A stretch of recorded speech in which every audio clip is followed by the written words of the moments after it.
Greetings, Earthlings, wisdom keepers, wisdom seekers. Welcome back to WizdomDropz, your source for daily drops of wisdom and savvy cat astrology. My name is Tonia, and today we are discussing Saturn and death and the symbolism of Saturn. I was going through my mental Rolodex, like, what is today about? And all that I can think of that I really feel like talking about right now is Saturn and death.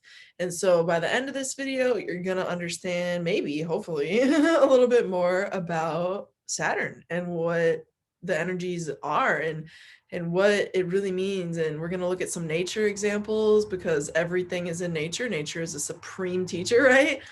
And yeah, I think you're going to hopefully, know a little bit more than you do now. So let us jump into it.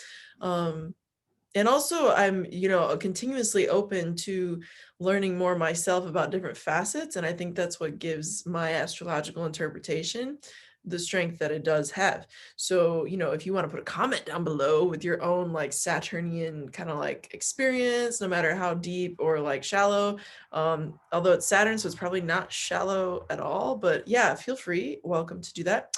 Also, if you're new and you resonate with my content, welcome, you can subscribe. Yeah, that's pretty much about all there is. If this video brings you value, you can hit the like button and it'll help share with other people. And my cats are going crazy. Hey, Kuro, stop it. Sorry, y'all. Cat mom issues. You know what I'm saying? Gotta play with them and whatnot. Make them like not bored, which is, yeah, on my to-do list, but not right now. Anyway, Saturn. So let's share our screen and look at what's currently going on in the heavens. I actually don't know what screen I'm about to share on the astro theme. That is not what I wanted to show you. Let me just log into. This is off to a very strong start, this video. No, I'm kidding. But in all seriousness, Saturn is seriousness. So here we are getting serious about it. 4 degrees currently in the astro heavens. We just had the Saturn-Sun conjunction, by the way, which you could know as like the most serious day of the year because Saturn is so dead ass serious, right? And we're still under this influence like all week and then some. So if you find yourself with some very like intense, deep, serious thoughts, that's fine. But guess what? Soon enough, the sun, just in a couple days' time, y'all, is going to be here with Jupiter. And that's going to be a different vibe. Jupiter's sun is like, you could call it the luckiest day of the year. It's been known as, I think it's, for me, it's been more of a philosophical thing, but that's just, in my time that I've been paying attention to that in those terms. So however it manifests for you, great, excellent, congratulations, but it's a more auspicious energy just to look forward to that. But this video is about Saturn. So Saturn is all about death and endings and seriousness, and it's kind of like in nature when you look at winter, because Saturn ruled signs are winter signs. Saturn rules Capricorn and it rules Aquarius, and the first day of winter is when the sun goes into Capricorn. So that's also like coincidentally around like the New Year time, so it's kind of like that very beginning of the winter year. The real New Year, though, is when the sun enters Aries, But anyway, it's the winter era, Saturnian, and Saturn is cold and it kills things. Like we just talked about, briefly, we just mentioned, it kills things. So when you think of like Saturn in a forest, if you think of Saturn in wintertime, right, there's snow and there's ice on trees. Sometimes, when you get a bad tree storm, and the ice on the trees is just like there freezing over all the limbs, and then the wind comes along and it's like, oh snap, literally, oh snap, and it snaps the limbs, and then the limbs go to the ground, like thud, and it's like, damn, that storm did that. What did that, y'all? Ice did that. Ice and wind did that. But that's so Saturn, and it caused things to sever, which is Saturn, and Saturn rules everything in the 3rd dimension, so everything that is tangible and hard. So rocks, boulders, trees, okay, even roots of trees, the tap roots, not the fine roots, that would be more of a Venusian influence, I would say, but definitely like tap roots are inherently Saturnian. And all of that gets upturned when storms come around. So Saturn is death in nature, just as Saturn is the isolation of the death experience more often than not. Even if it's like, you are around other people, it's still you going through that process of severance. So that's Saturnian. in nature. So Saturn is that, but it's also this maturation force, and it's also like an adult force because it rules elders. And if you think about winter as a season, there's more kind of like elder energy in the air, and bones ache more in the winter time, making us all a little bit more aware of where we have degrees of elderhood, so to speak, in terms of our joints and whatnot. And it's creaky and sad and gloomy out. It's not like joyous and young and full of this ripeness that is the opposite axis, Cancer and Leo, ruled by the divine feminine supreme entity, the moon, and the divine masculine supreme entity, the sun, respectively, between Cancer and Leo. So this is the exact opposite. It's the Antichrist energy, all low key. Saturn is the Antichrist energy. I was just talking about this in our super dope astrology wisdom school earlier today, which is just unfathomably cool and been a groovy experience.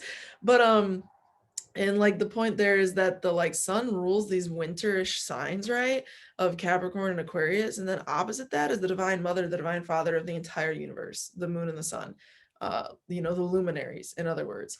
So how interesting when you think of Saturn and you put it up against this as like an antichrist, so to speak, figure. It is not like evil inherently, but it is inherently antithetical. It is inherently shadow in nature, Saturn. So Saturn is, some people will argue about this and they'll be like, Saturn's not really the shadow, but it is. It's the cold, it's the darker aspects. It literally rules darker skinned people. It rules occult people because Saturn is on the farthest outside of the original 9 planets, right? Or whatever. And so, that's going to be something to consider when you're thinking about this. The Saturn is like the farthest one out in the original set. And so basically, I don't know, it's going to be related to things that are on the edge and severance inherently, because it was the edge of where we currently understood. Like it was like we were looking at all of these inner planets. We weren't yet looking at Pluto. We weren't yet looking at Neptune. We weren't yet looking at Uranus. We weren't yet looking at just the newer to us planets. We were looking at the moon, Mars, Mercury, okay, Jupiter, the sun, Saturn, and Venus. That's it. And we weren't looking at those other ones. And so Saturn was the outside ring of our current like awareness, or not even necessarily awareness, because I like to give the ancients more credit than a lot of people do. I think they knew a lot more. I mean, let's put it this way, y'all, straight up facts. The Dogon tribe of Africa in Mali, Africa, what we know today is Mali, Africa, the Dogon tribe, they knew about Sirius, the star. And Sirius is like way more bright than the sun, but it's so far away that like if you don't have advanced technology and or have been in communication with people and entities that do have that type of advanced technology, you don't know about that star here on Earth, you feel. And that tribe in Africa knew about that star before modern day scientists knew about that star. So who am I to sit here and tell you that Pluto, Uranus, Neptune, okay, are like new planets? They're new to astrology. That's fair. In terms of what we know of astrology, and astrology as a body of art has been around for 4,000 years, by the way, as we currently know it. But in my opinion, and I have no like history book to ground this in, I have no source other than myself and my inner knowingness, okay? Astrology is much older than that.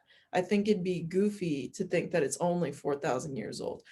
Humanity has been around for thousands and thousands and thousands and thousands and thousands of years, as a matter of fact, whether or not they want you to know that. Go look up Göbekli Tepe if you are curious about why the hell I'm so like defiantly adamant about this, because that'll be a really informative source for you to maybe kind of explore a little bit more groundedly. So that gets us back to Saturn. And Saturn, by the way, that tangent was not irrelevant because Saturn is heritage related. Saturn is all about legacy. Saturn is all about the time of things over time and what that actually means as a context. So, Saturn legacy stuff is going to be huge in the ethers right meow, that we are currently chatting, because Saturn and the sun conjunct, that's going to be awareness, sun, conjunct seriousness and legacies, Saturn. So where are you concerned with that? Where is that impacting your life? And where does that stand in your current existence? And authority even could be something in that realm as well. So I hope that you got some value out of this video. And if you're still here, chances are you did. So you can go ahead and hit that like button if you feel so inclined to share with other people for free. That's how the interwebs works. And thank you for all of your super groupie support. I love reading comments. I love talking with y'all. It's like really pleasurable to have this like astrological community. So yeah, with that said, through next time, until next time, may the stars be with you. Peace.